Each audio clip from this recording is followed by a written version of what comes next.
just a temporary person. Somebody that people talk to in order to fill up their time. Somebody that people will simply forget about in a few years. I'm temporary.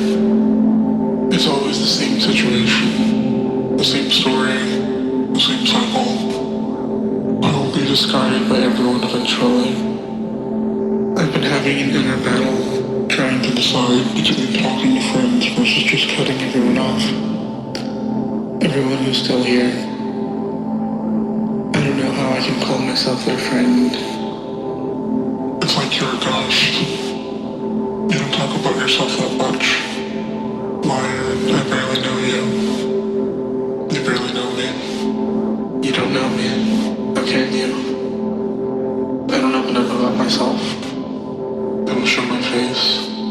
How can you be friends with someone for years and not know what they look like?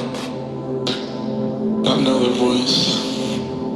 It's just as Kaylee said. Someone talking to a robotic being or something. I just read up the messages that came in her. 7 months and it still hurts. Maybe I'm a pussy like she said.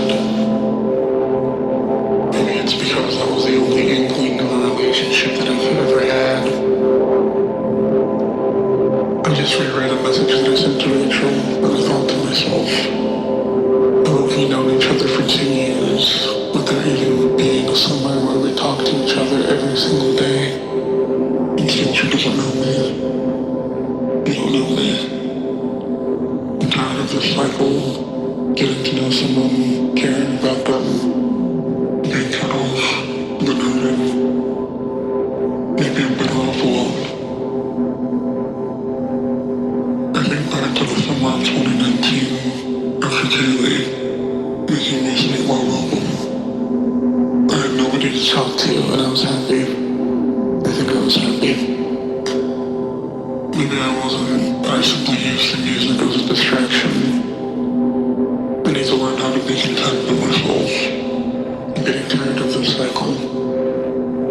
I keep debating whether I want to get better, improve as a person, and move on from my insecurities, versus accepting how I am and being alone. I think I need to cry later tonight. I'm temporary. I've had multiple dreams in which I'm in a relationship with Sophia. I don't know why. I think about whether or not she hates me. Each tweet I've seen that talks about resisting the urge to ask your friends whether they hate you or not. I would ask Kaylee if she was annoyed by me. Yes, I asked her 1,000 times. She says no. I feel sick. I'm temporary. I used to dream and fantasize about laying down with Kaylee and having her tell me about her day. Boring, domestic, lovely. I've had some people tell me that they have dreams about me. Dreams in which I'm merely a being without a face nor shape. That's weird to think about. I woke up this morning and I felt okay. I used to wake up with an ache in my chest because of Kaylee. It's not like that anymore. Progress. When you get into a routine, it feels so weird to break it. Talking to someone every single day and then not talking to them anymore, it throws me off. I used to get up every day and message Kaylee as soon as I woke. Then one day, I wouldn't anymore.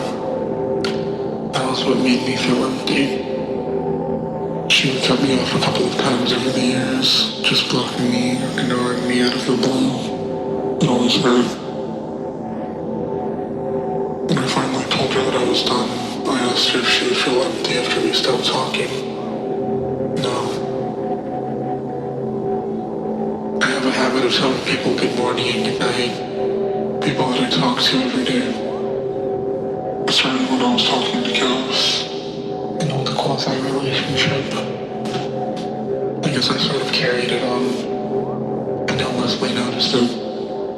I heard a recording she made a few years ago about how I would tell her good morning and good night every time we spoke.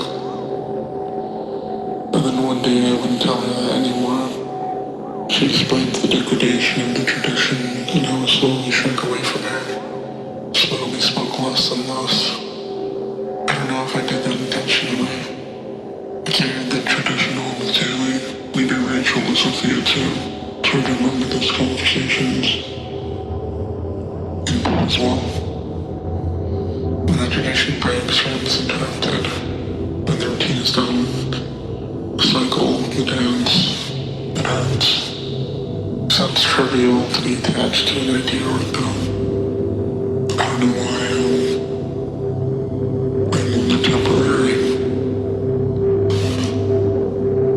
I have an old art piece that I made which says, right now feels like an in-between. I feel like that. It feels like a transitional period. What's the next step? Where do I go from here? Kaylee would tell me that I'm a failure and I believed it. I still do. I saw her go to school, work, get internships, doing something with her life. When I started talking to Bree, I felt as if maybe Kaylee was the one who was wrong. Because here are these people that are my age and they're doing the same thing as me. I was wrong. It's just something I told myself so I wouldn't feel like I completely failure.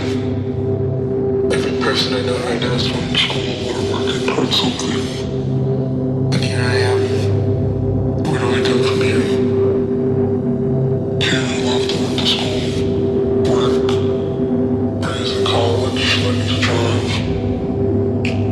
How long will this music thing last for me? Everyone will leave and I will be left here alone. Everything is temporary. I still have the postcard that Kaylee sent me for my birthday. When am I supposed to get rid of them? I have stuff that Leslie sent me as well. Letters, notes. I keep them on my desk. There's something intimate about sending mail, receiving mail. Not intimate in a relationship way, but just in the way that there is inherently a more human connection. I sense and feel it, and it seems she appreciated it. We talked about it, and I sent her another one, but she never acknowledged it. The way I talked to Sophia and Rachel, too attached for how little we talk. Maybe Paul as well. I wanted to send her a postcard with a watercolor painting, and she didn't seem into it when I asked her if she wanted it. It was stupid anyways. I'll keep to myself. Why do I get so attached to people? They don't even know me. I was the same way for Larry as well. We barely talked and yet I felt connected to her, even after we had not talked for months. And temporary. During the making of my Sweet Love album, I wanted help from some people and it didn't end up happening. It disappointed me. I know a part of me was being reasonable. She felt like not a single friend wanted to help me. There was a project that I had started that involved video clips from a lot of people. It never materialized because nobody wanted to help. I know they have stuff to do and I'm busy, but I felt ignored. I'm always available and willing to help them with their projects. Whenever I get a message asking for help with music or art, I immediately start working on it, no questions asked. But it seems like they don't share the same willingness. With no help on Sweet Love and no help on the video project,